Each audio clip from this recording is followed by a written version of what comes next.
Power. Afya power. Solidarity. I was sent here by the other unions to come and do a fact finding as we meet the county officials, and we have that information. And our role is to ensure that our members who we are with here today are not subjected to unfair labor relations. So as the unions, number one, we will be writing to the governor demanding that everybody who was there is first reinstated, and number two, absorbed on PNP, because they have already been subjected to unfair labor relations in terms of being given contracts that are illegal, working for a long time under oppressive terms of engagement,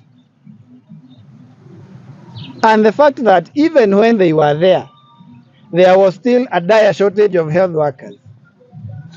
You can imagine, like, if we talk of PGH here, the hospital contracted, the ones they call cashews, are actually more than those who are employed on permanent and pensionable. So you are being seen by people who are anxious on what is going to happen tomorrow, while they have a shortage. And you can imagine that confusion when you have a shortage.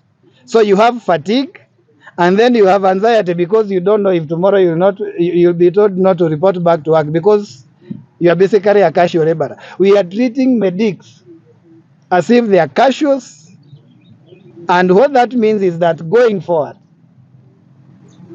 if we continue with these short-term contracts, we will not be able to take people back to become specialists.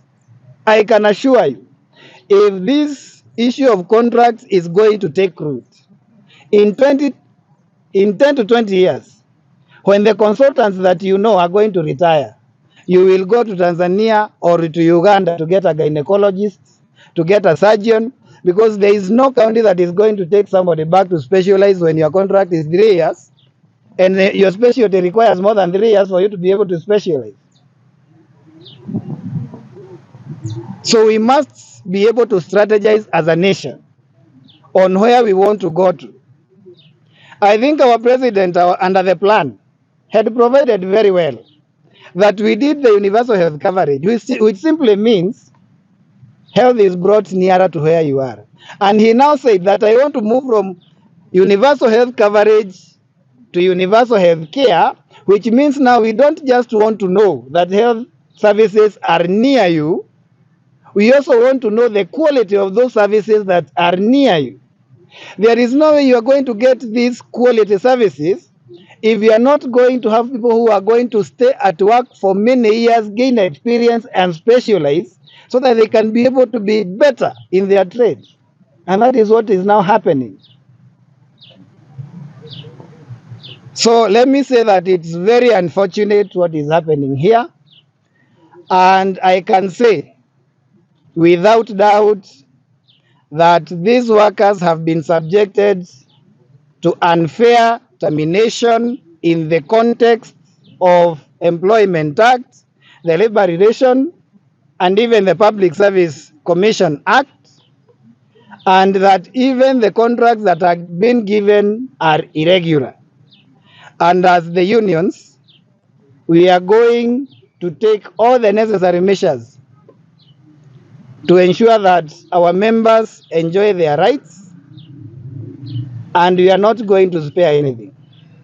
Lastly, before I invite my colleagues to also give their remarks, let me say that we have an outstanding nationwide strike that is going to begin on the midnight of 13th of this month. We had given the counties and the Ministry of Health 60 days from 15th of May so that they can come to the table and we can agree on the matters of the collective bargaining agreement, including the contracts that we are talking about.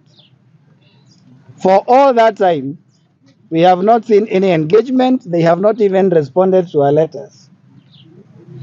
So I want to tell Kenyans that it's unfortunate. We as the unions, we had the goodwill. We gave the 60 days so that we could go on the table and we couldn't interrupt the services. But the government seems not to care about the citizens. They don't care whether you're going to get the service or not. And they have decided we can go on strike. And I can assure them, we know how to do it. And come 13th midnight, across the country, in all the facilities, there is no healthcare worker who is going to be there unless some magic happens and within the 7 days, we complete the CBAs that we have and register. By 13 midnight, Kenyans will not be able to access the services because simply the government has decided to go on strike. Thank you.